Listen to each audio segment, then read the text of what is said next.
Omania mobiles, AM road, Perumbavoor, PO junction, Muvattupuzha. Puthuppadi father Joseph memorial higher secondary സ്കൂളിലെ NSS scout and guide യൂണിറ്റുകളുടെ ആഭിമുഖ്യത്തിൽ +1 ക്ലാസ്സിലേക്ക് എത്തിയ നവാഗതർക്കായി ലഹരി ബോധവൽക്കരണ ക്ലാസ് സംഘടിപ്പിച്ചു. Retired excise deputy commissioner PV Elias class നയിച്ചു. Puthuppadi father Joseph memorial higher secondary സ്കൂളിലെ NSS സ്കൗട്ട് ആൻഡ് ഗൈഡ് യൂണിറ്റിന്റെ ആഭിമുഖ്യത്തിൽ +1 ക്ലാസുകളിലേക്ക് എത്തിയ നവാഗതർക്കും രക്ഷിതാക്കൾക്കുമായി ലഹരി ബോധവൽക്കരണ ക്ലാസ് സംഘടിപ്പിച്ചു. Retired excise deputy commissioner PV Elias ആണ് ക്ലാസ് നയിച്ചത്.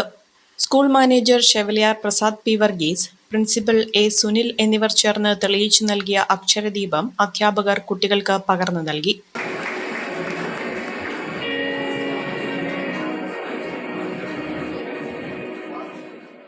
ചടങ്ങിൽ school manager chevalier Prasad P. Varghese അധ്യക്ഷത വഹിച്ചു. School principal A. Sunil, Jeena Jacob, Saranya Santhiraj, Greebi K. Varghese എന്നിവർ പങ്കെടുത്തു.